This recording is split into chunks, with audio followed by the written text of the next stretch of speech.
신앙생활하면서 제게 가장 중요한 일은 은혜의 통로가 되는 일은 찬양하는 일입니다. 저는 찬양이 참 좋습니다. 그래서 기회가 되면 찬양하는 일에 함께하고 또 찬양에 집중하려고 노력을 하는 편입니다. 저에게는 찬양의 시간이 하나님께서 저를 만져주시고 또 제게 은혜를 베풀어 주시는 그런 시간이라는 고백이 있습니다. 때문에 찬양하는 일을 이렇게 좋아하고 또 찬양곡들을 사랑하게 되었는데요. 제가 좋아하는 찬양곡 가운데 한 곡이 물이 바다 덮음같이라고 하는 그런 찬양이 있습니다. 이 찬양을 처음 만났을 때는 좀 충격적이었습니다. 우리 찬양곡에도 이렇게 아름다운 곡이 있구나 장엄하고 큰 스케일의 그런 찬양을 경험하면서 충격을 받았던 그런 경험이 있는데요. 여러분, 그 찬양의 가사가 이렇게 시작돼요. 모든 민족이 구원을 얻기까지 쉬지 아니하시는 하나님. 모든 민족이 구원을 받기까지 쉬지 않으시는 하나님. 그러니까 이 찬양곡에서 찬양의 작사를 하신 분은 하나님이 어떤 분이신지 그렇게 고백하고 찬양한 거죠. 하나님은 쉬지 않고 일하시는 분, 모든 민족을 구원하실 때까지 포기하지 아니하시고 쉬지 아니하시고 일하시는 하나님. 여러분, 하나님은 일하시는 분이라고 하는 이 고백이 우리에게는 좀 낯설어요. 하나님께서 일을 하신다, 이것은 잘 연결하기가 어렵게 느껴지죠. 하나님은 그저 영광스러운 자리에 앉아 계시면서 예배 받으시고 경배 받으시고 찬양 받으시는 하나님이라고 하는 이미지가 우리들에게 크게 자리 잡고 있기 때문에 하나님께서 일하신다, 이것은 어쩌면 불경하게 느껴지는 순간도 있습니다. 그러나 하나님은 일하시는 분이시라고 이 찬양은 고백하고 있고요. 실제로 성경은 하나님 일하시는 분이라고 우리에게 깨우쳐 주십니다. 하나님은 당신의 구원과 또 회복과 치유를 위하여 일하시는 분이시라고요. 그런 하나님의 일하심을 우리에게 가장 잘 증언해 주는 사람이 저는 이사야 선지자라고 느껴요. 이사야 선지자는 하나님이 당신의 백성들을 위해서 일하시고 그 백성들을 새롭게 하시기를 위하여 쉬지 않고 일하시는 분이라고 우리에게 증언하고 있기 때문이죠. 오늘 구약의 본문을 이사야 62장의 말씀을 주셨는데 62장 1절은 이렇게 시작됩니다.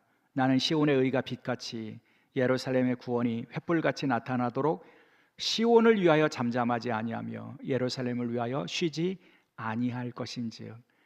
여러분, 시온, 예루살렘 동일한 표현이죠. 그러니까 하나님의 도성을 위해서, 그 도성에 있는 하나님의 백성들을 위하여 나는 잠잠하지 않겠다, 그냥 못 본 척하지 않겠다, 그들을 위하여 나는 쉬지 않고 일하겠다고 하시는 하나님의 의지를 선지자는 그렇게 말씀해 주십니다.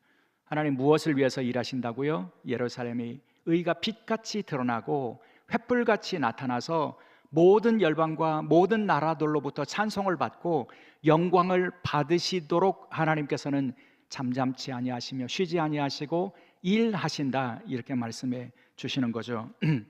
그런 하나님의 마음을 이사야 선지자는 이사야 65장에서 또 이렇게 증언합니다. 65장 17절인데요. 보라, 내가 새하늘과 새 땅을 창조하나니 이전 것은 기억되거나 마음에 떠오르지 아니할 것이라. 여러분, 새하늘과 새 땅을 창조한다. 하나님, 창조주 하나님께서 예루살렘과 시온에 하나님의 새롭게 하시는 역사를 이루시는데 그 역사가 새하늘과 새 땅을 창조하는 것처럼 이루어지게 될 것이다, 이렇게 말씀해 주십니다. 여러분, 지금 이 약속의 말씀을 듣고 있는 예루살렘, 유다 백성들의 형편이 어떤 모습인지 기억하십니까? 그들은 오랫동안 바벨론 포로기를 지나다가 다시 예루살렘으로 귀환한 소수의 사람들이었습니다. 여러분, 오랫동안 포로 생활을 했습니다. 노예 생활을 했습니다. 그리고 그들에게 고국으로 돌아갈 수 있는 그런 고레스라고 하는 페르시아 왕의 칙령이 발표되었고, 그래서 그 유대인들 가운데 소수의 사람들이 믿음으로 결단하고 예루살렘으로 돌아와 있는 그런 상황입니다. 여러분, 그들은 재정적으로도 어려웠습니다. 그들은 영광스럽지 못했습니다. 약했습니다. 주변의 나라들은 그들을 보면서 비웃었습니다. 조롱했습니다. 여러분, 그렇게 보잘것없는 민족이었습니다. 근데 하나님 뭐라고 말씀해 주시냐면 그들을 내가 새하늘과 새 땅을 이루는 것처럼 전적으로 새롭게 하겠다. 이전에 너희들의 수치, 너희들의 약함, 이것은 전혀 기억나지 않게 하겠다. 하나님께서는 새롭게 하시겠다고 말씀해 주시면서 그 일을 위하여 하나님께서는 쉬지 않겠다고 그렇게 말씀해 주시죠.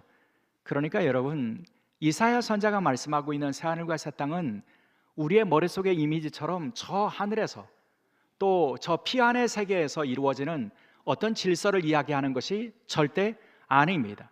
그들이 살고 있는 예루살렘에 하나님께서는 새로움을 주시겠다고 말씀해 주시는 겁니다. 그들의 치욕, 그들의 자금, 그들의 멸시, 그들의 부족함, 그들의 가난함, 그것은 이전의 그 모습들이 전혀 기억나지 않도록 새롭게 창조하고 새롭게 하시겠다고 그 백성들을 향한 하나님의 구원과 새 창조의 역사를 약속해 주시는 거죠. 그러면서 하나님께서는 선지자를 통해서 뭐라고 약속해 주시냐면, 그 하나님께서 이루시는 새로움에 대한 믿음과 신뢰가 있다면 하나님의 백성들이 해야 될 것이 있다는 겁니다. 62장 7절인데요. 또 여호와께서 예루살렘을 세워 세상에서 찬송을 받게 하시기까지 그로 쉬지 못하시게 하라. 여러분, 하나님께서 이루시는 새로운 역사를 뭐라고 말씀합니까? 예루살렘을 세워주겠다. 그래서 세상의 모든 민족과 열방 가운데서 높이 세워주겠다. 그래서 세상에 찬송을 받는 백성과 도성이 되게 하겠다. 그런데요, 그 하나님의 약속이 이루어질 때까지 하나님의 백성들이 해야 될 것이 있대요. 여호와로 하여금 쉬지 못하시게 하라, 이렇게 말씀해 주십니다. 여러분, 하나님께서 하나님의 약속을 이루실 때까지 그분으로 하여금 일하시도록 할 수 있는 방식이 무엇일까요? 믿음을 가지고 구하는 것이죠. 하나님 약속해 주셨으니 새롭게 하여 달라고 기도하는 것입니다. 이 민족, 이 땅, 하나님의 백성들을 새하늘과 새 땅을 보는 것처럼 새롭게 하여 달라고 기도하는 것, 그래서 하나님께서 일하시도록 하는 것, 이것을 이사야 선지자를 통해서 뭐라고 말씀하냐면 쉬시지 못하도록 하라, 이렇게 말씀해 주십니다. 너희도 쉬지 말고 그 약속의 말씀을 붙잡고 새로움을 향해서 일하고, 그리고 하나님도 동시에 쉬시지 못하도록 기도하며 구하라고 말씀해 주시고 있습니다. 사랑하는 여러분, 이것이 하나님의 일하심을 믿고 고백하는 사람들의 믿음의 모습이 되어야 될 줄 믿습니다. 하나님 일하시는 분이시라고 하는 믿음의 고백을 가진 우리도 하나님께서 일하시는 것들에 동참해서 하나님과 함께 일하고 쉬지 않고 하나님의 창조의 역사를, 치유의 역사를, 회복의 역사를 위하여 일할 뿐만 아니라 하나님께서도 그 일을 이루어 가시도록 쉬지 않고 기도하는 그런 믿음의 사람들이 될 수 있기를 주의 이름으로 축원합니다. 사랑하는 여러분, 그 믿음을 우리가 붙잡기 위해서 성경이 증언하는 하나님의 모습 가운데 하나님의 일하심이 있다고 하는 사실을 우리가 분명히 인식해야 할 것입니다. 여러분, 성경은 하나님은 일하시는 분이라고 증언하고 있기 때문이죠. 우리가 성경을 떠들면 가장 먼저 만나는 창세기는 하나님은 어떤 분이라고 증언합니까? 하나님은 창조의 일을 하시는 분이라고 증언하지 않습니까? 특별히 창세기 2장 2절의 말씀에 보면 그런 말씀이 있어요. 하나님께서는 그가 하시던 일을 일곱째 날에 마치시니 그가 하시던 모든 일을 그치고, 이렇게 말씀합니다. 여러분, 하시던 일을 하셨다는 거예요. 하나님께서 하시던 일을 마쳤다고 하는 것은 하나님이 일하셨다는 거죠. 무슨 일을 하셨습니까? 하늘과 땅을 만드셨고요, 그리고 바다와 육지를 나누셨고요, 하늘에 있는 모든 것들을 채우셨고요, 땅에 사는 모든 것을 만드셨고요, 바다에 있는 모든 것들을 다 만드시는 일을 하신 것 아닙니까? 창조의 일을 하신 분, 창조주 하나님께서는 창조를 위하여 일하신 분이시라고 말씀해 주시는 거죠. 여러분, 그래서 욥기에 보면 욥은 그렇게 고백합니다. 욥기 9장 말씀인데요, 그가 홀로 하늘을 펴시며 바다 물결을 밟으시며 북두성과 삼성과 묘성과 남방의 밀실을 만드셨으며 측량할 수 없는 큰 일을, 셀 수 없는 기이한 일을 행하시느니라. 여러분, 하나님께서는 창조주 하나님이 되어주셔서 인간의 머리로는 측량할 수 없는 기이한 일들을 행하시고 일하시는 하나님이라고 말씀해 주시죠. 여러분, 그 하나님은 태초에 창조의 때만 그 큰 일을 행하시는 분이 아니라, 그 기이한 일을 행하시는 분이 아니라 지금도 살아계시기 때문에 지금도 그 기이한 일을 행하신다고 우리는 믿어야 한다는 것입니다. 그래서 그 창조주 하나님이 재창조의 사역을 지금도 이 땅 가운데, 그리고 우주 가운데, 모든 피조물들 가운데 이루고 행하시는 분이시라고 하는 믿음의 고백을 우리가 붙잡아야 할 것입니다. 동시에 여러분, 성경에서 만나는 하나님의 일하심은 어떻게 나타납니까? 하나님의 일하심은 구원의 사역으로 나타납니다. 하나님은 일하시는 하나님이신데 하나님의 백성을 구원하시는 일을 감당하신다는 거죠. 그 상징적이고 대표적인 사건이 출애굽 사건 아닙니까? 하나님의 백성들을 구원하시는데 하나님이 일하신 것입니다. 여러분, 이스라엘 백성들이 애굽에 노예 생활할 때 그들은 무기력했습니다. 그들은 노예 생활의 그 고달픔을 견딜 수밖에 없었고 신음할 수밖에 없었던 사람들입니다. 그들은 무장할 수 있는 군대도 없었습니다. 군대에 무기를 살 수 있는 돈도 없었습니다. 그러니 바로와 싸울 수 있는 힘이 그들에게는 없었습니다. 애굽에서 벗어날 수 있는 소망이, 여망이 그들에게는 전혀 남아있지 않았던 그런 상황입니다. 그런데 하나님께서 그 구원의 일을 그분 편에서 먼저 이루셨죠. 모세를 보내십니다. 그리고 하나님이 일하십니다. 하나님의 일하심을 나타나 보여주십니다. 바로와 애굽을 향해서 10가지 재앙을 내리신 것도 하나님이셨습니다. 하나님이 일하셨습니다. 하나님께서는 이스라엘 백성들 앞에 놓여있는 바다도 가르셨습니다. 그 일도 하나님께서 하셨습니다. 사람이 한 것이 아니라 하나님께서 일하셨습니다. 구원의 일을 하나님께서 이루어 주신 것입니다. 이스라엘 백성들의 구원을 위하여 하나님께서는 친히 싸우시는 일도 하셨습니다. 바로의 군대와 하나님이 싸우셨고 아말렉의 군대와 싸우셨고 구원을 위하여 일하시는 하나님의 모습이 그렇게 나타났다는 것이죠. 하나님은 당신의 일하심을 통해서 구원을 이루시는 분이시라고 하는 사실을 말씀해 주시고 있습니다. 그래서 시인은 그 구원의 하나님을 찬양하기를 원했는데 시편 98편의 1절에 보면 이렇게 노래합니다. 새 노래로 여호와께 찬송하라. 그는 기이한 일을 행하사 그의 오른손과 거룩한 팔로 자기를 위하여 구원을 베푸셨음이라. 여러분, 하나님은 당신을 위해서 구원을 베푸시는 분이시라고 하는 사실을 우리가 기억해야 합니다. 여러분, 하나님은 우리에게 구원을 베푸실 때 그 구원의 목적이 먼저는 당신의 거룩한 이름, 당신의 이름이 영광 받는 것, 하나님 당신의 이름을 위하여 구원을 베풀어 주시는 분이시고 그 과정 가운데서 하나님은 기이한 일을 행하시고 그 일을 이루시는 분이시라고 말씀해 주시고 있죠. 그렇게 하나님은 창조의 일을 감당하신 분이시고요, 구원의 일을 감당하시는 분이십니다. 그리고요, 하나님이 일하시는 대표적인 일이 하나가 남아있는데 하나님은 치유와 회복의 일을 감당하시는 분이십니다. 하나님은 고치시고 새롭게 하시고 회복시키시는 하나님이시라는 거죠. 하나님이 만드셨기 때문에 그들을 고치실 수 있는 분이시고요, 치유하시고 하나님의 백성으로 회복시키시는 일도 하나님께서 친히 감당하시는 일이라는 거죠. 오늘 신약의 말씀으로 주시는 요한복음 5장에서 만나는 예수님의 모습이 바로 그렇다고 저는 믿습니다. 하나님의 치유를 예수님의 그 사역을 통해서 우리가 확인할 수 있게 된다는 거죠. 오늘 요한복음 5장의 내용은 예수님께서 갈릴리 사역을 하시다가 예루살렘에 방문하셨을 때, 명절에 예루살렘에 찾아가셨을 때 예수님께서 행하셨던 그런 사건을 우리에게 전해줍니다.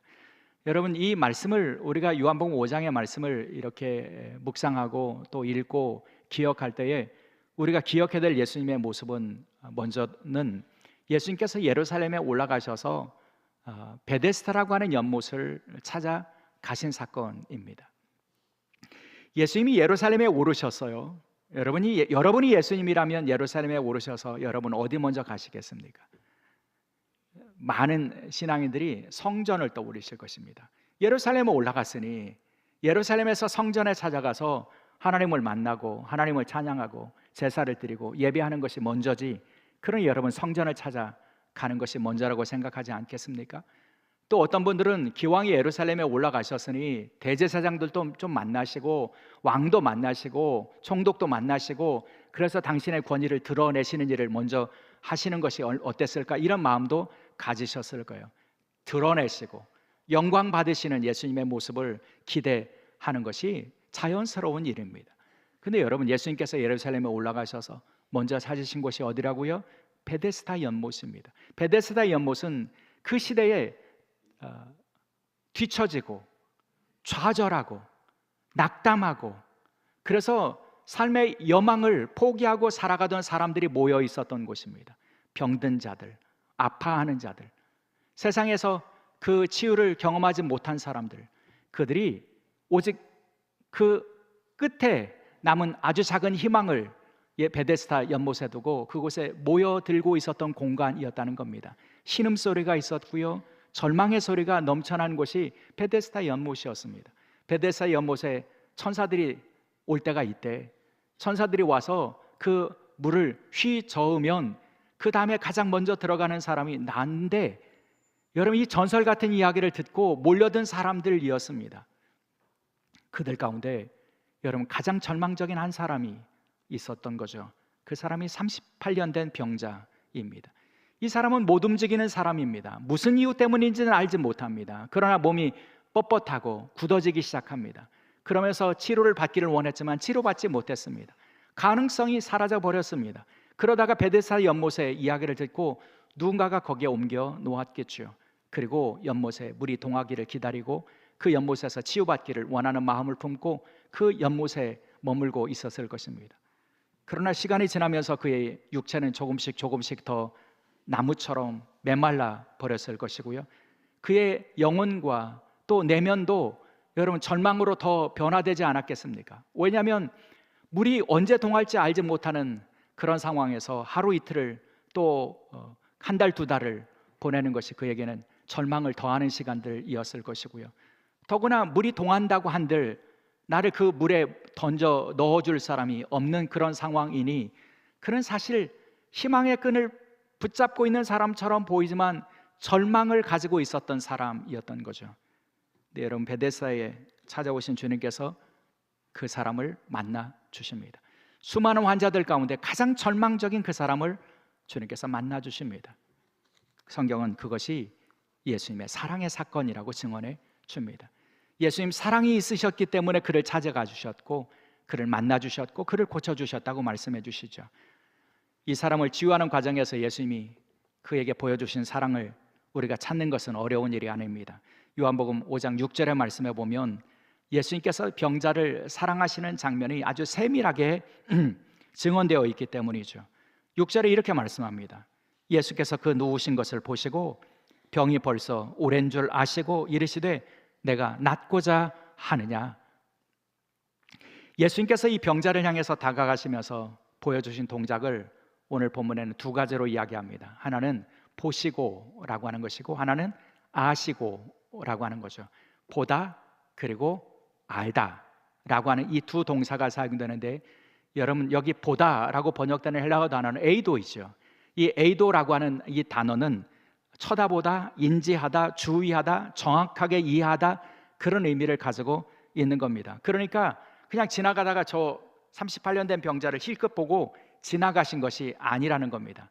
주의 깊게 살펴보아서 그를 이해하는 그런 그 모습을 의미하고 있다는 거죠. 여러분, 38년 된 병자를 향해서 주님은 주의 깊게 사랑의 눈으로 살펴보셨다는 겁니다. 그리고 그를 어떻게 하셨다고요? 아시고 이렇게 말씀합니다. 여기 알다라고 번역되는 단어는 그 유명한 기노스코 아닙니까? 이 기노스코라고 하는 이 단어는 경험과 그리고 관찰을 통해서 그 대상을 깊이 알다, 그런 의미를 가지고 있습니다. 그러니까 여기 예수님께서 이 38년 된 병자를 안다는 것은 그의 얼굴을 아는 것도 아니고요, 그에 대하여 그가 무슨 옷을 입었는지를 아는 것도 아니고요, 그와의 인격적인 관계를 통해서 그를 깊이 아셨다, 경험적으로 아셨다, 이해하셨다, 그런 의미를 가지고 있는 거죠. 여러분, 어떻게 그렇게 하셨을까요? 이 말은요, 예수님께서 이 사람을 향해서 이미 보시는 동작부터 시작해서 그를 향하여 사랑으로 다가가셨다는 것을 전제하고 있는 것 아니겠습니까? 여러분, 그 베데스다 연못으로 찾아가신 주님께서 가장 절망적인 한 인생을 주님께서 사랑으로 바라보신 겁니다. 그리고 주의 깊게 살펴보시기 위해서 아마 그 사람 가장 가까운 곳에 가시지 않으셨을까요? 그리고 그의 고통을 이해하기 위해서 어쩌면 허리를 숙이고 그의 손을 잡으시고 혹은 그를 더 자세히 살펴보시기 위해서 그에게 다가가실 수 있는 것만큼 다가가시지 않으셨을까요? 그래서 그를 아신 것이 아닐까요? 여러분, 이 모든 동작이 사랑이 없다면 불가능한 일 아닐까요? 여러분, 사랑이 없다면 우리는 누군가를 향해서 다가갈 수 없습니다. 사랑이 없다면 그를 깊이 알 수가 없지 않겠습니까? 사랑이 없다면 그의 고통을 이해할 수 없지 않겠습니까? 그런데 주님께서는 사랑하셨기에 다가가셨고, 사랑하셨기에 바라보셨고, 사랑하셨기에 사랑의 눈으로 살펴보셨고, 그래서 그를 깊이 아시고 이해하시고 그의 고통을 주님께서는 알아주셨다는 것입니다. 그러니 그를 향해서 주님은 치유의 능력을 나타나시기를 원하셨죠. 그래서 주님께서 뭐라고 말씀합니까? 일어나라, 내 자리를 들고 걸어가라, 이렇게 말씀해 주시죠. 여러분, 누워 있었던 이 사람입니다. 움직이지 못했던 이 사람입니다. 주님께서 일어나라, 그분의 능력으로 선언하셨고요. 그래서 그를 일으켜 세워주시고 걸어가도록 그를 치유해 주셨다는 것입니다. 사랑하는 여러분, 주님의 사랑이 그를 고쳐주신 것입니다. 그런데 놀라운 것은요, 주님의 사랑은 거기에서 끝이지 않았다는 겁니다. 그저 육체의 질병을 고쳐주신 것, 그를 못 움직이는 그 상태에서 일어나 걸어갈 수 있게 하시는 것, 그것으로 주님의 사랑이 끝난 것이 아니라는 거죠. 주님 어떻게 하셨나요? 그 다음에 이 사람과 주님이 만나는 장면이 14절에 나옵니다. 14절에 보면 이렇게 말씀해요. 그 후에 예수께서 성전에서 그 사람을 만나 이르시되, 보라, 내가 나았으니 더 심한 것이 생기지 않게 다시는 죄를 범하지 말라 하시고, 여러분, 주님이 다시 만나신 장소는 어디입니까? 성전이었습니다. 병이 나은 이 사람은 이제 병든 상태에서는 성전에 들어가지 못했던 그가 이제는 성전에 들어갈 수 있게 되었습니다. 하나님의 백성으로 인정받게 되었습니다. 근데 거기에 머물지 않게 하셨습니다. 그를 향해서 뭐라고 말씀해 주십니까? 죄를 범하지 말라. 죄의 권세 아래 있지 말라. 왜요? 죄는 하나님과 우리 사이를 갈라놓고 하나님과 우리 사이를 멀게 하기 때문이죠. 그러니 죄를 짓지 말라는 것은 하나님과의 관계를 멀리하지 말라, 하나님과 가까이 하라, 이렇게 말씀해 주시는 겁니다. 이 사람을 하나님의 백성으로 회복시켜 주셨고, 하나님을 가까이 하는 사람으로 그의 영혼을 주님께서는 회복시켜 주시고 고쳐 주신 것입니다. 사랑하는 여러분, 이것이 주님께서 이루시는 치유입니다. 회복입니다. 주님은 육체의 질병만 고쳐주신 것이 아니라 하나님과의 관계를 회복시켜 주시고, 그래서 그로 하여금 하나님의 백성의 자리를 지킬 수 있도록 하시는 분이심을 보여주고 있다는 것이죠. 그 모든 일을 주님께서는 사랑으로 행하셨다는 것입니다. 사랑하는 여러분, 이것이 주님이 일하시는 방식입니다. 가장 연약한 사람, 가장 아파하는 사람, 가장 절망적인 사람, 가장 가난한 사람, 가장 보잘것없는 사람, 주님은 그를 향해서 사랑의 눈으로 바라보십니다. 그에게 다가가십니다. 그리고 그의 아픔과 또 절망을 주님께서 이해하시고 일으켜 세워주십니다. 치유하시고 회복시켜 주시는 분이십니다. 그것이 주님의 일하시는 방식이라는 것이죠. 그런 주님의 일하심을 주님께서는 하나님의 일하심과 연결해서 설명해 주셨습니다. 그것이 오늘 요한복음 5장 17절의 본문이죠. 이렇게 말씀하십니다. 예수께서 그들에게 이르시되, 내 아버지께서 이제까지 일하시니 나도 일한다. 여러분, 주님의 치유와 회복의 역사, 일하심, 그것을 주님은 아버지께서 일하시기 때문에 나도 그렇게 일한다고 말씀해 주십니다. 하나님께서 지금도 일하고 계시기에 나는 기꺼이 그분의 일하심에 동참하고 있다고, 그분의 동역자로 주님의 치유와 회복과 변화와 재창조의 역사에 내가 기꺼이 나의 손과 발을, 나의 사랑의 마음을 들여 그 일을 참여하고 있다고 그렇게 고백하고 선언하신 것이죠. 그렇다면 사랑하는 여러분, 이 고백과 선언은 예수님의 고백과 선언일 뿐만 아니라 오늘 저와 여러분의 고백과 또 믿음이 되어야 된다고 저는 믿습니다. 하나님 아버지께서 지금도 일하고 계십니다. 이것이 우리의 믿음의 고백이라면 나도 일하겠습니다. 이것이 우리의 믿음의 결단과 다짐이 되어야 한다는 거죠. 주님이 그렇게 하신 것처럼 사랑으로 다가가고 사랑으로 이해해주고 사랑으로 일으켜 세워주고, 그래서 하나님께서 지금도 세상 속에서 일하시면서 이루시는 구원과 회복과 재창조의 역사에 내가 기꺼이 동참하겠노라고 하는 마음을 가지고 살아갈 수 있어야 한다는 거죠. 사랑하는 여러분, 오늘 우리가 환경주일 예배를 드리고 있는데요, 이 환경주일 예배 가운데 우리는 하나님 아버지의 일하심에 대한 고백을 다시 회복해야 한다고 믿습니다. 하나님께서는 태초라고 하는 시간에 그 6날에 세상 모든 것을 만드시는 일을 하시는 것으로 그분은 그 다음에 쉬시는 분이 아니십니다. 쉬지 않으시는 분이라고 말씀해 주시지 않습니까? 그러니 재창조의 일을 위해서도 지금도 하나님께서는 쉬지 않고 일하시고 계시지 않겠습니까?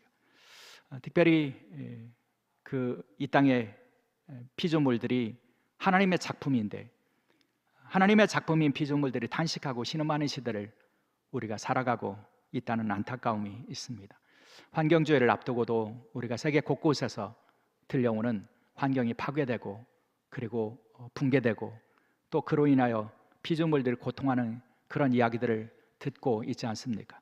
캐나다에서 큰 불이 나서 그 불길이 이어지고 있다. 그런 소식도 최근에 뉴스로 들었고요. 또 스위스에서는 빙하가 녹고 그러면서 그 산이 붕괴되면서 산사태가 마을에 덮쳐서 마을 하나가 완전히 사라져버리는 그런 비극적인 사건도 있었다. 그런 소식도 우리가 듣지 않습니까? 여러분, 세계 곳곳에 빙하가 녹아가고 있다는 소식도 듣습니다. 그린란드의 빙하, 남극의 빙하, 이것들이 녹기 시작했고 그 녹아가는 속도들이 빨라지고 있고 어떤 과학자의 설명에 의하면 우리가 살아가는 21세기의 말이 되면 해마다 1cm씩 해수면이 상승할 거라고 하는 그런 경고를 하고 있습니다. 액에 1cm, 여러분 혹시 그렇게 생각하실지 모르겠습니다만 여러분 그렇게 1cm씩 올라가는 속도가 빨라지게 될 것이고요. 그러면 여러분 수십 년 안에 삶의 터전을 잃어버린 수십억의 사람들이 전 세계적으로 발생하게 될 거라고 하는 그런 경고를 우리가 듣게 됩니다. 이런 세상을 바라보시는 하나님 얼마나 안타까워하실까 이런 생각이 들게 됩니다. 하나님 모든 것을 만드시고 보시기에 좋았다고 말씀해 주시고 조화롭다고 말씀해 주셨는데 근데 그것이 다 깨어지는 세상 속에서 하나님 그분의 마음이 어디가 있을까? 저는 피조물에 탄식하고 아파하는 곳에 가 계실 것이라고 믿습니다. 그렇다면 우리도 그 하나님의 일하심과 함께 그 피조물에 탄식하는 곳에 우리의 마음이 있고 그래서 그것을 회복하고 또 새롭게 하는 일에 우리가 참여하는 것, 이것이 아버지께서 일하시니 나도 일한다고 하는 믿음의 고백을 가지고 살아가는 사람들의 모습이 되어야 될 줄 믿습니다. 또 여러분, 하나님의 일하심은 세상 곳곳에서 나타난다고 하는 믿음의 고백을 갖는다면 여러분, 하나님의 일하시는 그런 공간은 교회 안에만 있다고 하는 믿음에서 우리가 넘어서야 할 거라고 저는 믿습니다. 하나님은 교회에서만 일하시는 분이 아니십니다. 세상 속에서도 일하십니다. 왜냐하면 그 세상의 모든 것도 하나님이 주관하시기 때문입니다. 여러분, 정치도 하나님이 일하시는 공간이라고 영역이라고 우리가 믿음으로 고백해야 합니다. 우리가 대통령 선거를 하는데 여러분 투표권 있으신 분들 다 참여하십시오. 이것도 하나님의 일하심에 동참하는 방법이 된다고 저는 믿습니다. 특별히 하나님의 일하심은 창조와 그리고 정의와 평화와 생명이라고 하는 가치들을 세워가시는 모습으로 일하신다고 믿습니다. 우리가 하나님의 일하심에 동참한다면 그 가치를 이룰 수 있는 사람을 선택하고 그리고 그를 뽑아서 일할 수 있도록 하는 것이 우리가 하나님의 일에 동참하는 그런 모습이 될 수 있다는 것이죠. 사랑하는 여러분, 설교의 서두에 제가 찬양곡 하나를 소개해드렸습니다. 물이 바다 덮음같이라고 하는 찬양인데요, 세상 모든 민족이 구원을 받고 하나님 만드신 모든 피조물들이 회복되고 그런 창조와 구원과 치유의 일을 주님께서 감당하신다고 하는 그 고백에서 시작되는 찬양인데 그 찬양의 고백은 그렇게 이어져요. 주의 손과 발 되어 세상을 치유하며 주 섬기게 하소서. 주님의 손과 발이 되어서 주님의 일을 이루며 주를 섬기는 사람이 되게 도와주옵소서. 그 앞에 주의 심장을 가지고라고 하는 가사가 있어요. 주의 마음을 가지고 우리는 주님의 손과 발이 되어서 주님이 지금도 일하시는 곳에 함께하고 주님의 손과 발로 우리의 삶을 주님께 드릴 수 있을 때에 이 땅에서 일하시는 주님의 구원과 치유와 재창조와 회복과 그 하나님의 일하심에 우리가 동참할 수 있게 될 것입니다. 하나님의 동역자로서의 삶을 살아갈 수 있게 될 것입니다. 이제 주님의 일하심을 고백하며 아버지께서 일하시니 나도 일한다 고백하신 주님의 고백처럼 우리도 하나님의 창조의 역사에 그리고 구원과 회복의 역사에 동참하는 믿음의 종으로 살아갈 수 있기를 주의 이름으로 축원합니다. 기도하시겠습니다. 아버지께서 이제까지 일하시니 나도 일한다 말씀하신 주님의 음성을 저희가 기억하게 도와주옵소서. 아버지께서 지금도 일하신다는 믿음의 고백을 저에게 주셨사오니 저희도 주의 심장 가지고 주의 마음을 가지고 저희의 손과 발을 주께 드려서 주님의 일하심에 동참하는 주의 동역자로 살아갈 수 있도록 저희들의 믿음의 주가 되어 주옵소서. 감사하오며 우리 주 예수 그리스도의 이름으로 기도드리옵나이다. 아멘.